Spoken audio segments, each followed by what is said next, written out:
കിസ്റയും കൈസറുമൊക്കെ ഫിസ്സിമാരി വല്ലൻഹാർ, എന്തൊരു സുഖങ്ങളിലാണ് അവർ കഴിയുന്നത്. അവരുടെ ഭവനങ്ങൾ എത്രമാത്രം വലുതാണ്, അവരുടെ സുഖസല്ലാപങ്ങൾ എത്രമാത്രം അധികമാണ്. തങ്ങൾ അല്ലാഹുവിൻ്റെ റസൂലല്ലയോ? ആ സമയത്ത് ചോദിച്ച, ആ സമയത്ത് പറഞ്ഞത്, ഓ ഉമറേ, വഹും മുലൂക്കുദ്ദുനിയാ, അവരൊക്കെ ദുനിയാവിലെ രാജാക്കന്മാരാണ്. വഅമ്മാ നഹ്നു ഫഅബ്നാഉൽ ആഖിറ, നമ്മൾ ആഖിറത്തിന്റെ മക്കളാണ്, പരലോകത്തിന്റെ വക്താക്കളാണ്. നമുക്ക് പരലോകമാണ് സന്തോഷമുള്ള ലോകം. അതുകൊണ്ട് തന്നെ ഈ സൗകര്യത്തിൽ നമ്മൾ തൃപ്തിപ്പെട്ടു പോയി, ഈ സംവിധാനങ്ങളിൽ പൊരുത്തപ്പെട്ടു പോയി.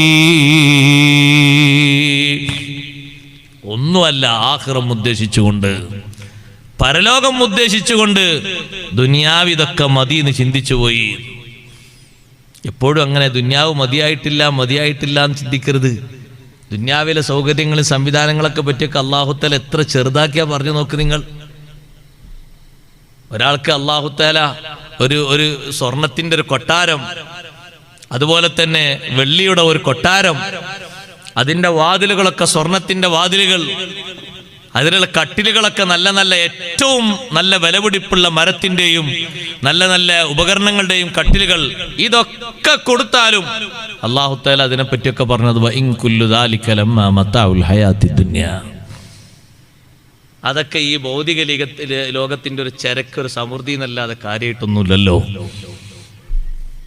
ഏറ്റവും ഖൈറു വൽ ആഖിറത്തു ഇൻദ റബ്ബിക ലിൽ മുത്തഖീൻ, മുത്തഖീങ്ങൾക്ക് പരലോകമാണ് അല്ലാഹുവിൻ്റെ അടുക്കൽ ഏറ്റവും നല്ലത്. ആ പരലോകത്തിന് വേണ്ടി സഹോദരങ്ങളെ ദുനിയാവിൽ അധ്വാനിക്കണം. ദുനിയാവ് ആഖിറത്തിന് വേണ്ടി കളഞ്ഞു കുളിക്കരുത്. ആഖിറത്തിന് വേണ്ടിയുള്ള സമ്പാദ്യ ലോകമാകണം ദുനിയാവിൻ്റെ ലോകം. റബ്ബ് സുബ്ഹാനഹു വ തആല നമുക്ക് നിശ്ചയിച്ചിരിക്കുന്ന 5 ഘട്ടങ്ങളിലും നമ്മൾ സമ്പാദ്യം വർദ്ധിപ്പിക്കണം. നബി സല്ലല്ലാഹു അലൈഹി വസല്ലം തങ്ങൾ പറഞ്ഞില്ലേ, യഗ്തനിം ഖംസൻ ഖബ്ല ഖംസിൻ, 5 വിഷയം വരുന്നതിന്റെ മുമ്പ് 5 എണ്ണം നീ സമ്പാദിക്കണേ. ശബാബക ഖബ്ല ഹറമിക, നിന്റെ യുവത്വം നീ സമ്പാദിക്കണം വാർദ്ധക്യം വരുന്നതിന്റെ മുമ്പ്. വാർദ്ധക്യം വരുമ്പോ നിനക്ക് പലതും ചെയ്യാൻ കഴിയില്ല. യുവത്വത്തിൽ നിനക്കൊരുപാട് കാര്യങ്ങൾ ചെയ്യാൻ കഴിയും, ഒരുപാട് വിഷയങ്ങൾ നിന്നെ കൊണ്ട് പൂർത്തീകരിക്കാൻ കഴിയും. ആ യുവത്വം നീ സമ്പാദിക്കണം, യുവത്വം നീ മുതലാക്കണം. യുവത്വ കാലത്ത് സാധിക്കുന്ന അത്രേ വാർദ്ധക്യകാലത്ത് സാധിക്കില്ലല്ലോ. യുവത്വ കാലത്ത് ഒരാൾക്ക് അമല് ചെയ്യാൻ കഴിയുന്നത് പോലെ വാർദ്ധക്യകാലത്ത് അമല് ചെയ്യാൻ കഴിയുമോ? ഇല്ല. യുവത്വ കാലത്ത് ഒരാൾക്ക് ദീനിന് വേണ്ടി പ്രവർത്തിക്കും പോലെ വാർദ്ധക്യകാലത്ത് ദീനിന് വേണ്ടി പ്രവർത്തിക്കാൻ കഴിയുമോ? ഇല്ല. അതുകൊണ്ട് യുവത്വം മുതലാക്കണേ.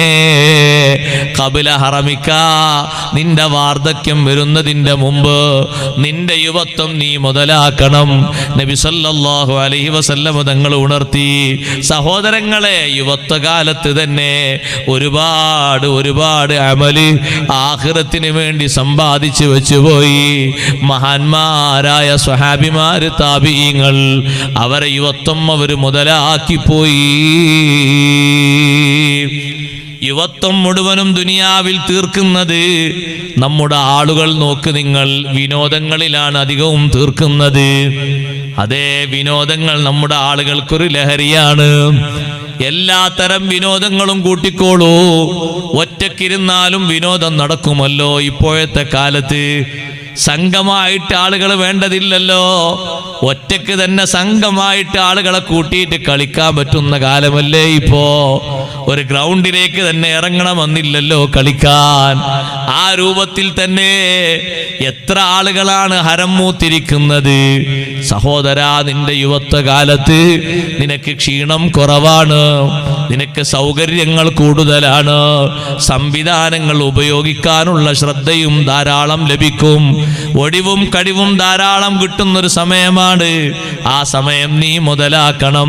വസിഹതക ഖബ്ല സഖമിക, ആരോഗ്യകാലം നീ സമ്പാദിക്കണം. നിന്റെ രോഗം രോഗം വരുന്നതിന്റെ മുമ്പ്. രോഗം വരുമ്പോ പലർക്കും തോന്നും അങ്ങനെ ചെയ്യാം ഇങ്ങനെ ചെയ്യാം ഒക്കെ തോന്നും, പക്ഷേ സാധിക്കൂല. രോഗം വന്നു കഴിഞ്ഞാൽ ക്ഷീണം കൊണ്ട് ഓതുന്നത് കുറച്ചായി പോകും, നിസ്കരിക്കുന്നത് കുറച്ചായി പോകും, ദിക്ർ ചൊല്ലുന്നത് അല്പമായി പോകും, എല്ലാം ചുരുങ്ങിപ്പോകും. ക്ഷീണമല്ലേ ബാധിക്കുന്നത്. അതുകൊണ്ട് ആരോഗ്യകാലം മുതലാക്കണം. നിന്റെ സമ്പാദ്യം നിന്റെ ആവശ്യങ്ങൾ കുമിഞ്ഞുകൂടിയിട്ട് ദാരിദ്ര്യം വന്നു പോകുമോ എന്ന് പേടിക്കുന്നതിന്റെ മുമ്പ് നിന്റെ സമ്പാദ്യം കൊണ്ട് നീ മുതലാക്കണം. നബി സല്ലല്ലാഹു അലൈഹി വസല്ലം നിങ്ങൾ പറഞ്ഞു, വഹയാതക ഖബ്ല മൗതിക, നിന്റെ ജീവിതകാലം നീ സമ്പാദ്യമാക്കണം മൗത്ത് വരുന്നതിന്റെ മുമ്പ്.